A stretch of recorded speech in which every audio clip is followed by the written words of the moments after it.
Un texto breve puede resguardar grandes misterios y el libro de Filemón es un claro ejemplo de ello.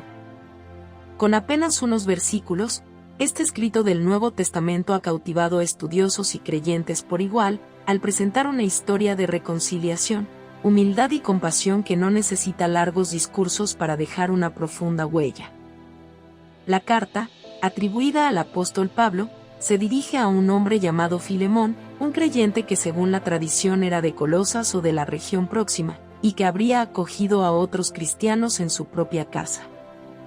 Lo intrigante es que la trama se teje alrededor de un personaje llamado Onésimo, quien había sido esclavo y se había alejado de su amo, para luego encontrarse con Pablo durante el tiempo en que el apóstol permanecía encarcelado. El tono afectuoso con que Pablo escribe y el modo en que intercede por aquel siervo es uno de los rasgos distintivos que han convertido a esta carta en un documento fascinante. La primera gran curiosidad radica en la brevedad misma de Filemón. Aun siendo tan corto, logra contener profundos valores espirituales y morales. No se trata de un tratado teológico extenso ni de una gran narración sobre milagros. En cambio, se centra en una petición personal que revela el poder de la persuasión y la empatía cuando se quiere mediar entre dos partes.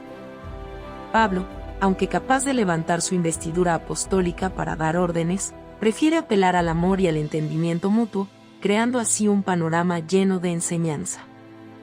Es realmente sorprendente ver cómo esta carta, redactada en un tono firme pero amoroso, nos recuerda el valor de la reconciliación, un tema aplicable no solo a la época de la Iglesia primitiva, sino también en la actualidad, cuando tantos necesitan una voz que promueva el perdón y la unidad. Otro matiz interesante es la privacidad.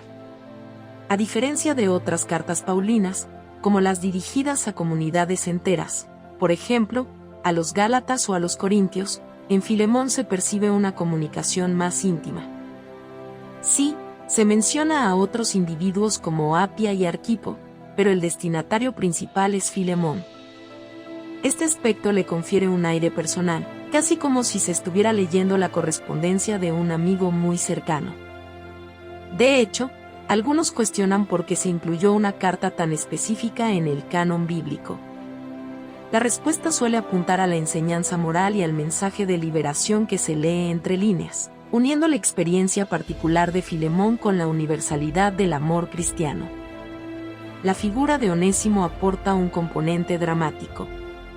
Se trata de un esclavo, un estatus que en la época implicaba ser considerado propiedad de su amo.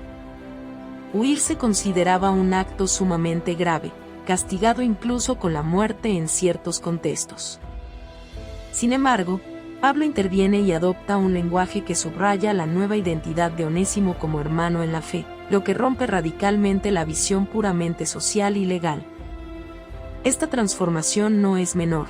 De esclavo temeroso y fugitivo pasa a convertirse en una persona valiosa para la causa cristiana, alguien a quien Pablo prefiere llamar hijo engendrado en las cadenas. Así, el relato se torna muy sensible cuando el apóstol ruega a Filemón que reciba a Onésimo no solo como un esclavo que regresa, sino como a un hermano querido. Algunos estudiosos señalan que Filemón pudo haber entendido la importancia de aquel gesto y lo habría acogido, e incluso liberado, dando un ejemplo de verdadera hermandad. A diferencia de la mayoría de los escritos del Nuevo Testamento, aquí el fondo no es la defensa de la doctrina o la lucha contra falsas enseñanzas. Se trata, más bien, de un mensaje profundamente humano y personal sobre la reconciliación. En el trasfondo, se percibe la situación de Pablo, quien escribe desde la prisión.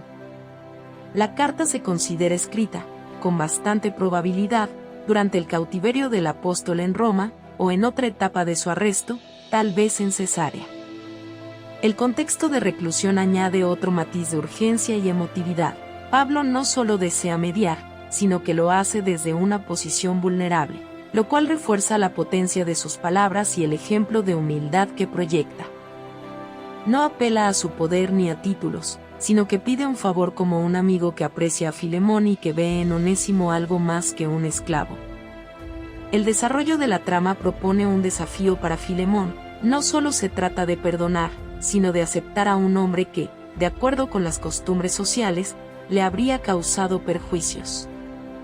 Esta aceptación, sin embargo, se encuentra adornada por la esperanza que Pablo deposita en ese gesto de amistad y amor cristiano. La carta, con su intensidad, parece tejer un puente que va más allá de una actitud condescendiente, impulsando a Filemón a ver en Onésimo a un colaborador, un compañero. Esa invitación a trascender las diferencias sociales o culturales resonaba fuertemente en la mentalidad del primer siglo, y sigue retumbando en la conciencia de muchos creyentes hoy en día. No es de extrañar que algunos se cuestionen qué sucedió después. ¿Recibiría Filemón a Onésimo con los brazos abiertos? ¿Hubo un reencuentro emotivo? ¿Se produjo una liberación definitiva? El texto bíblico no brinda todos los detalles. Sin embargo, existen tradiciones que señalan la posibilidad de que Onésimo llegara a adquirir un rol destacado en la comunidad cristiana, llegando incluso a ser obispo. Aunque estos datos provienen de fuentes posteriores, sirven para ilustrar cómo la semilla de reconciliación sembrada en esta carta pudo dar frutos a largo plazo. El clímax se produce en ese momento en el que Pablo lanza su alegato principal: te lo envío como a mi propio corazón. Esta expresión conmovedora concentra el sentido de la carta. Lo que era un asunto meramente social, donde un amo exigía cuentas a un esclavo, se convierte en el drama de una familia de la fe que busca restaurar a uno de sus miembros. La tensión llega a su punto más alto cuando se contempla la posibilidad de que Filemón rechace la petición, pero la carta muestra la profunda confianza de Pablo en la generosidad de su amigo. Además, el apóstol va más allá al ofrecer asumir cualquier deuda o falta que Onésimo haya cometido. Ese gesto de hacerse responsable, casi como un fiador, habla de la calidad de su interés personal y de la dimensión espiritual que conlleva su mediación. Cada línea de esta carta, aunque breve, parece cuidadosamente pulida para generar una reacción en Filemón y, por extensión, en quienes la leen.